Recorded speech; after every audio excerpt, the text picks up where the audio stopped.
Assalamualaikum warahmatullahi wabarakatuh. Apa kabar semuanya? Semoga sehat-sehat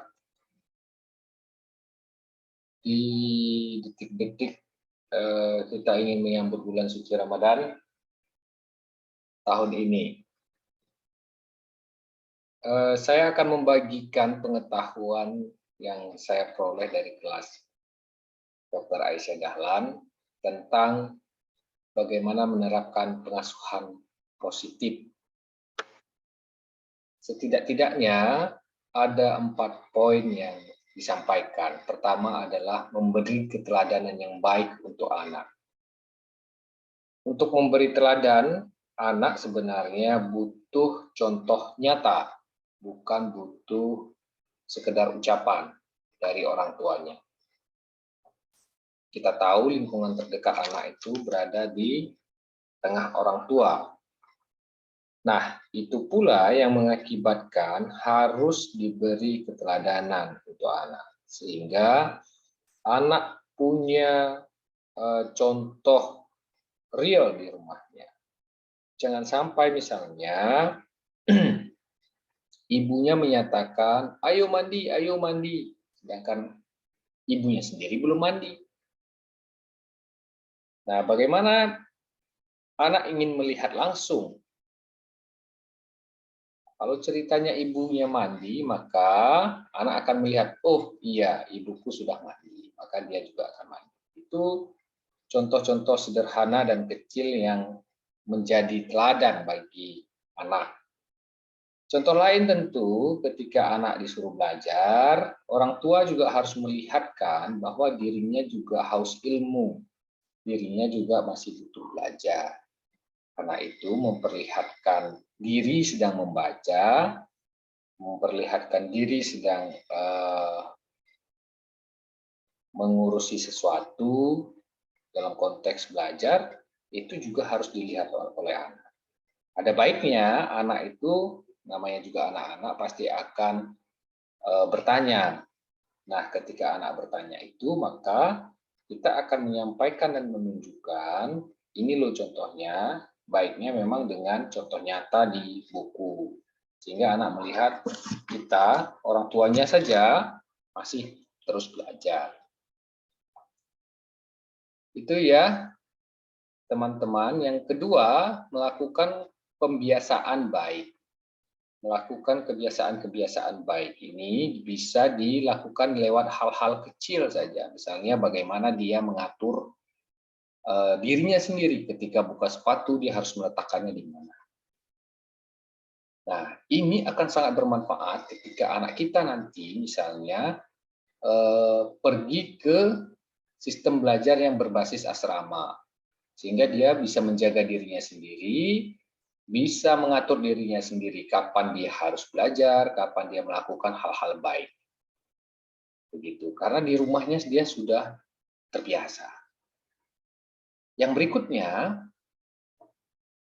melakukan pengasuhan tanpa kekerasan. Nah, ini penting. Melakukan pengasuhan tanpa kekerasan itu harusnya disadari sejak sebelum nikah. Sehingga ketika menikah sudah tergambar apa dan bagaimana pengasuhan tanpa kekerasan. Jangan sampai nanti anaknya dikejar-kejar dengan sapu seperti orang tua kita zaman dulu itu. Nah, itu jangan sampai terjadi itu. Jadi tegas dan keras itu harus dibedakan. Tegas itu memberi warning ke anak, ini boleh dan ini tidak boleh. Tidak ada diskusi untuk itu. Sedangkan keras itu kasar, kasar itu tidak boleh. Itu yang harus dihindari.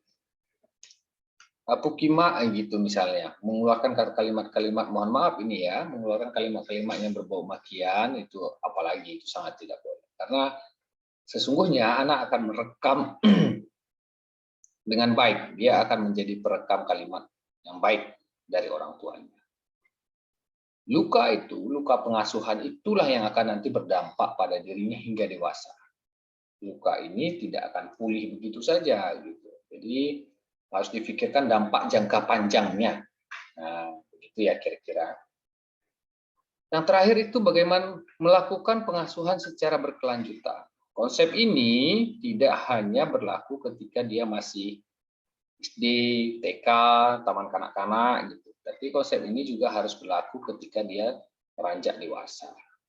Sehingga anak ini bisa memaintain dirinya sendiri karena bekalnya itu sudah sangat panjang diberikan oleh orang tuanya.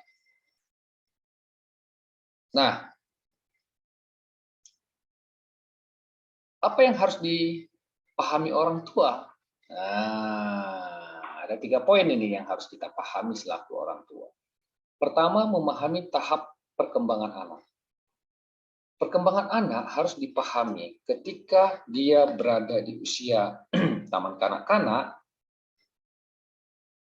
maka dia akan selalu bertanya. Nah, ketika dia bertanya itu, sebagai orang tua, kita harus memberi jawaban yang pas, bukan sekedar jawaban yang mereka-reka saja. Ketika dia beranjak bertambah usia, dia tidak lagi akan bertanya, tapi dia melakukannya langsung, tanpa berpikir untuk bertanya lagi pada ibunya. Nah, ketika orang tuanya membekali dengan selalu jawaban yang pas, dengan kadar yang pas, itu akan membekas kemudian bisa bertindak positif oleh anak itu. Misalnya anak akan bertanya, bagaimana apa itu planet misalnya. Nah, orang tua jangan hanya menjelaskan bahwa planet itu sono di langit sana tuh. Pokoknya gitulah. Nah, gitu. Jangan begitu, harus dijelaskan juga planet itu di sana. Planet itu sebenarnya ciptaan Tuhan. Kita ini di bumi salah satunya. Bumi ini juga planet sebenarnya. Nah, kemudian pelan-pelan dia bicarakan sampai ke tahap yang lebih dalam. Ingat, saat menyampaikan itu harus tetap dengan gaya yang menyenangkan, gaya orang tua yang menyenangkan, bukan gaya orang tua yang jutek, yang judes. Oh, ini nggak paham dari tadi, ya itu bukan begitu ya, bukan begitu, tidak boleh begitu. Nah, yang kedua yang harus dipahami oleh orang tua adalah cara berkomunikasi yang efektif, cara komunikasi yang baik dengan anak. Setiap anak tentu berbeda-beda pola komunikasinya, dan itu harus dipahami. Ada anak yang memang harus kita bicarakan terus-menerus baru dia aware. Ada anak yang sekali kita bicarakan saja sudah cukup. Ini harus kita lihat pada diri anak kita masing-masing begitu. Terakhir, harus yang kita pahami itu adalah tentang disiplin positif. Disiplin positif itu harus diterapkan dari sekarang. Tidak ada perbedaan gender untuk disiplin dan disiplin positif ini. Anak laki-laki misalnya, kalau ibunya mengajak dia untuk menyapu lantai, sah saja, boleh saja. Nah, itu kan untuk menjaga kebersihan. Jadi tidak mesti urusan nyapu lantai misalnya harus untuk anak perempuan. Tidak begitu ya. Itu tetap harus diajak disiplin dirinya sendiri. Misalnya ketika dia buka baju sekolah itu diletakkan di mana. Agar dia besok tahu di mana lagi mengambilnya. Ini tidak akan bisa instan, butuh waktu dan butuh jenjang untuk menyampaikan sehingga anak bisa berdisiplin dirinya sendiri. Nah, jadi dia bukan lagi paksaan sifatnya. Dia sadar bahwa dia harus disiplin. Karena disiplin itu baik untuk dirinya sendiri, bukan untuk ibunya, bukan untuk ayahnya. Ya. Nah, ini kata kuncinya, siapapun dia, setiap anak Indonesia terlahir cerdas, Bapak Ibu. Lemah di satu sisi, jenius di sisi lain. Tugas orang tua adalah mengoptimalkan kehebatan dan meminimalkan kelemahan seorang anak. Jangan sampai beranggapan bahwa kita ini punya anak yang kurang cerdas dibanding teman-temannya. Mungkin dia tidak cerdas kecakapan komunikasinya, tapi dia cerdas untuk mengutak-atik sesuatu. Nah, ini tipe-tipe anak eksakta ini. Jadi kita syukuri saja, tinggal kita maksimalkan di mana yang dia suka. Maka perlu kita diskusikan, dia sukanya apa, bukan sukanya kita. Seringkali orang tua ini salah, seakan-akan sukanya orang tua yang harus dipenuhi oleh anak. Ada yang lebih parah, Bapak Ibu. Ketika orang tuanya gagal masuk kedokteran misalnya, jurusan kedokteran, anaknya dipaksa biar untuk jadi dokter.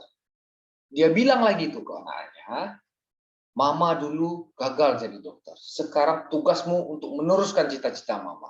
Nah itu nggak boleh itu terjadi, nggak boleh. Kan anak sama Mama beda. Beda karakternya, beda pula kejeniusannya, beda pula hobinya. Jangan memaksakan diri. Dan harus diingat, semua kita lahir cerdas dengan otak yang sama yang diberikan oleh Tuhan. Besaran otak kita tetap sama, segumpalan tangan saja. Tinggal lagi, sebagian kita itu tidak mengoptimalkannya. Tidak mengoptimalkan otak anak kita, sehingga anak kita itu sedikit tertinggal dibanding teman-temannya. Itu ya. Nah, itu saja poin yang saya sampaikan malam ini. Untuk sesi berikutnya kita akan bicara lebih jauh, lebih dalam pada pertemuan-pertemuan berikutnya. Sampai jumpa. Jangan lupa tunggu terus video-video di sini, karena di sini adalah video eksekutif yang disajikan dari kelas-kelas internal yang dibahas oleh Dr. Aisyah Dahlan. Terima kasih. Sampai ketemu. Assalamualaikum warahmatullahi wabarakatuh.